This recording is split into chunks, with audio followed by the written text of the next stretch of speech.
ọmọ tó jáde tó ní Àgbàlá Gabriel bá òun sùn. Ṣé rí gbogbo ẹ̀yin tẹ́ máa ń jáde wá sí orí social media tẹ́ máa ní òjíṣẹ́ Ọlọ́run bá yín sùn, ẹ jẹ́ kí lè jẹ́ first and the last fún yín. Bẹ́ẹ̀ ni àti ẹ̀yin àti ẹni tó ń gbé fídíò yẹn jáde tí nǹkan ò bá fẹ́ ṣe ẹ̀yin méjèèjì kí lè jẹ́ first and the last fún yín. Ṣé wá rí ẹ̀yin òjíṣẹ́ Ọlọ́run ẹ wá kẹ́ gbọ́rọ̀ ẹ̀.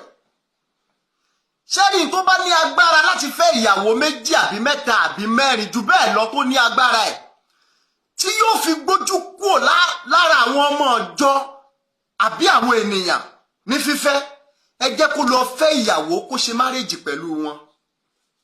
Àwọn ọmọ burúkú yìí ẹ jẹ́ gbójú kúrò lára wọn pátápátá. Wọn ò ní nǹkan kan tó fẹ́ fi ọ́fà wa ju pé wọ́n fẹ́ wá bà tiwa jẹ́ lọ.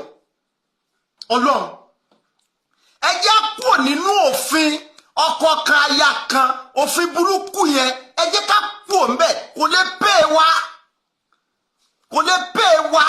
Apostle Paul ló sọ, Jésù gan ò sọ̀rọ̀ lórí ọkọ àti ìyàwó, Apostle Paul ló sọ. Apostle Paul tó dẹ̀ sọ̀rọ̀ yẹn ó tún padà sọ, ó ní tá bá rẹ́ni tí ó lè mú ara tí ò lè mára dúró bíi tòun yìí ó ló lè fẹ́ yàwó. Apostle Paul kọ́ ló máa sọ bí mi ó ṣe ṣe láìfù mi. Bẹ́ẹ̀ ni tẹ́ ẹ bá ń wá wèrè obìnrin tó ti di dìgbòlugi, ẹ lọ sílé àwọn pásítọ̀. Bẹ́ẹ̀ ni ẹ lọ sílé àwọn pásítọ̀. First wife ló dẹ̀ pọ̀ jù, first wife ló pọ̀ jù nínú àwọn tó máa ń ṣe wèrè yẹn, torí pé wọ́n ti mọ̀ pọ́kọ wọn ò lè fẹ́ yàwó méjì, òfin ti mú ọkọ wọn lọ́wọ́. Ọ̀pọ̀lọpọ̀ ìyàwó pásítọ̀ ló ti ọ̀pọ̀lọpọ̀ pásítọ̀ sírú àwọn wàhálà àdánwò báyìí. Ìmí máa fọ́kọ ẹ̀ ní times table tí ó fi máa bá a sùn ni. Gbogbo bẹ́ẹ̀ ṣe máa ń rí àwọn ìyàwó pásítọ̀ yẹn lẹ́gbẹ̀ẹ́ àwọn pásítọ̀ tí wọ́n máa ṣe yẹ́sà nínú ṣọ́ọ̀ṣì. Irọ́ ni ohun tó ń fojú ọkọ wọn rí inú ilé kìí ṣe kékeré.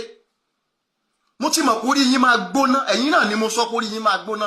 Ẹ̀yin pásítọ̀ ẹ lọ fẹ́ ìyàwó tí agbára yín ká, ẹ má dó lórí ìyàwó kan. Bẹ́ẹ̀ ni mo sọ 95% pastor, 95% out of 100 òun ló ti lùgbàdì àwọn ọmọ yìí. 5 tó kù gan nínú 100 yẹn, 5 tó kù gan ó mú ọyàn ṣùgbọ́n kò débẹ̀ kó bá sùn bọ́, ó mú ọyàn. Tẹ́ bá tàka òṣì kan sẹ́yìn máa lẹ́ṣẹ́ àmọ́ yín ẹ̀yin pásítọ̀ onírò òṣì yìí. Bẹ́ẹ̀ ni mo sọ fún yín, pastor 95% pastor ló ti lùgbàdì àwọn ọmọ yìí. 5% tó kù ó mú ọyàn àbí kó tẹ ọyàn. Ẹ wá ń tàka òṣì kan sẹ́yìn nípasẹ̀ àwọn ìyàwó pastor yìí. Kì í ṣe nǹkan tó dáa náà kí pastor máa bọ́ ọmọ ọjọ́ sùn àbí kọ́ máa ní girlfriend, kì í ṣe nǹkan tó dáa. Ṣùgbọ́n kí la fẹ́ ṣe, kí lọ́pọ̀lọpọ̀ pastor fẹ́ ṣe pẹ̀lú àwọn èèyàn burúkú tá a gbé sínú ilé.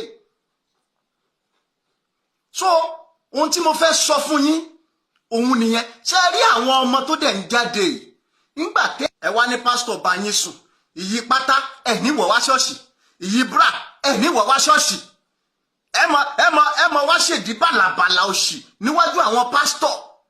Aago 12 wọ́n ti parí ìsìn, ẹ lè jókòó sí ṣọ́ọ̀ṣì dáago 6 dáago 4. Kí lẹ̀ ń wá káàkiri? Kí nìkan tẹ́ ń wá? Kí nìkan tẹ́ ń wá?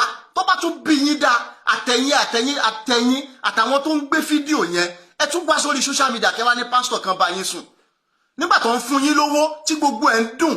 Àmọ́ tíjà bá ti wá dé láàrin yín báyìí, ẹ wá bọ́ sórí social media, ìgbà yẹn lẹ́wàá mọ̀ pé ó yẹ kẹ́ sọ̀rọ̀ pásítọ̀ yẹn láì dá. Ó bí yín dá, ẹ tún wá sórí social media kẹ́ wá sọ̀rọ̀ yìí. Ẹ̀yin ọmọ játijàti, ẹ̀yin pásítọ̀ ẹ jẹ́ mójú kò lára àwọn ọmọ yìí pátápátá. Tó bá máa dùn àwọn ìyàwó yín kó dùn wọ́n, ẹ lọ fẹ́ yàwó lé wọn. Tẹ́ ẹ̀ fi ní tí ẹ wojú àwọn ọmọ òṣì yẹn mọ́. Ní tí mo fẹ́ sọ nìyẹn. God bless you.